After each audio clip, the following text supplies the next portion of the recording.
Hey guys, today's video is about how to fix broken breeding lines that have been bred over and over again and have millions of mutations, and how to continue breeding with them, because this is one of the most asked questions that I am getting under my breeding videos. But before we jump into the video, I have a little disclaimer for you. If you continue a line that you haven't started yourself, please talk to the original breeder if you are allowed to continue his work. Many breeders do not like if somebody is taking their lines and continues their work on top of the work they have started. Some breeders don't care, but that's why it's important to ask the original breeder of the line if you can breed with a dino, and that way you're avoiding discussions and even fights on a server or on a cluster that could have been avoided. And now that we know that this is important and you have the approval of the breeder to continue his line, let's start preparing our breeding dinos. Here you can see the breeding pair that I have traded. I mean, of course, I haven't traded it really, because this is my test server and this is just for demonstration, but let's pretend I have traded this dino pair. As you can see, the dino pair has 150 points in life and 200 points in melee. But not only that, as you can see, it has proudly collected 32k mutations on both sides. That means probably someone tried to combine stats with each other or tried to combine colors and therefore bred mutated with mutated with mutated and artificially put the mutation counter all the way up in the sky. If we would want to breed and mutate these two dinos with each other, we had no chance of getting a new mutation, because both are very obviously, like very obviously, above the 20 mutation cap. On top of that, both animals have all of their high stats combined on one animal. It would be very handy to have separate lines for separate high stats, so having the high stats on one male each, so we can have one line each and we can then parallel breed both lines. And on top of that, both dinos have a lot of points and stats that are not needed. These dinos, as you can see here, would already be way too high level for official servers, but of course you can use the method that I'm showing you now on official servers, because it does not really matter how high the level is for the method to work. Official dinos will work just the same way than these dinos that I'm showing you right now. Our very first step is to get a level 1 Rex. And I often hear, like, how to do this? How should I get a level 1 Rex on a server where the minimum level is level 5? And to do this, we use the same mechanic that we use in order to combine high stats. You go out in the wild and you look for level 5 Rexes. It's very important that those are actual level 5, not higher. Then you knock these out, and after you knock them out, you hit them, or you hurt them, or you force feed meat. So we do the exact opposite of what we usually would do when we're taming a Rex, because we do not want to get extra levels on this Rex. The Rex is supposed to stay level 5 even after taming. You have to take care that the taming effectiveness is on 0, or at least low enough so you do not get extra levels. Once you have enough Rexes, then you can either check the points of the Rexes in the ARK Smart Breeder, which I would recommend, or you're mating them and then you write down points on the eggs when you put them into the incubator, and then you compare them to the stats they have when they are hatched. Therefore, you know base stats of your dino when they have 0 level points. If you're on an unofficial server, it's a little bit easier, because then you can have mods like Spyglass and S+,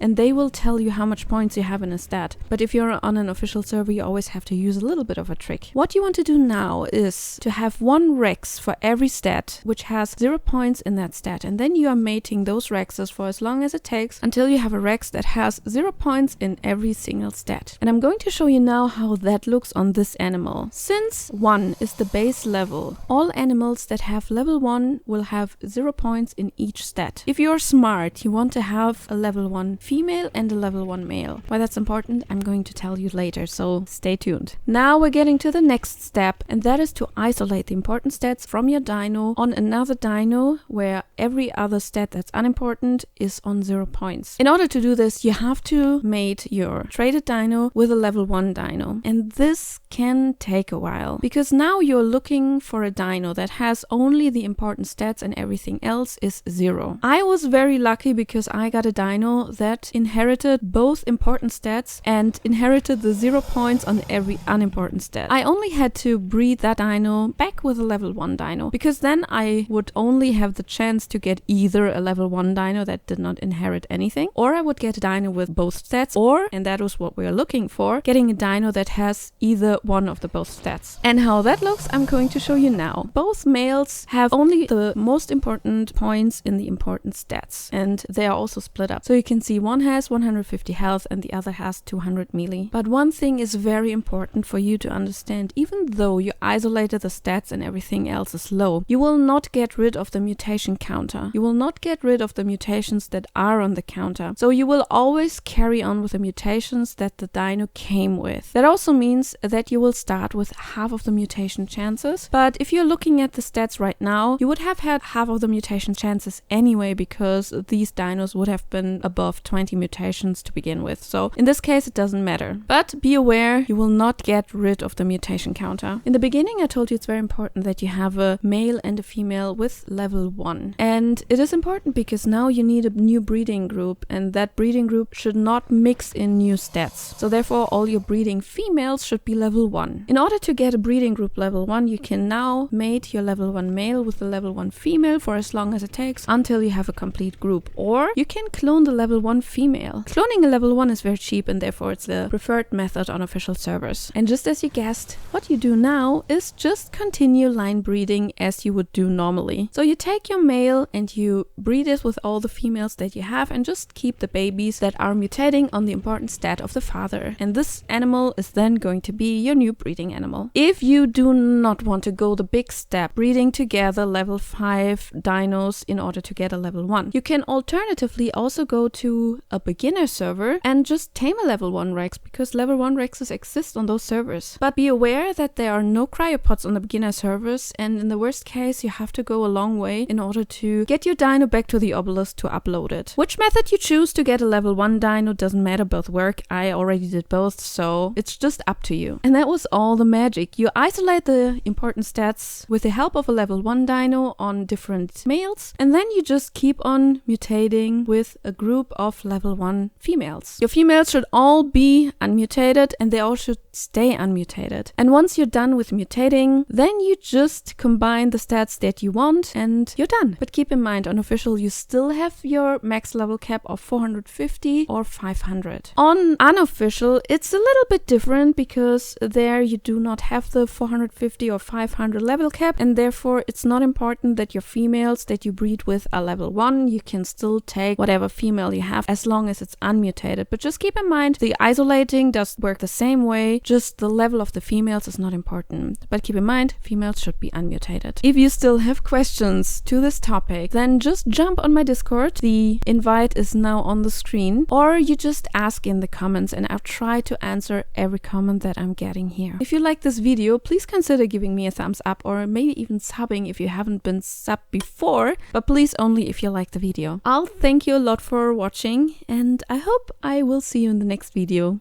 Have a good one. Bye!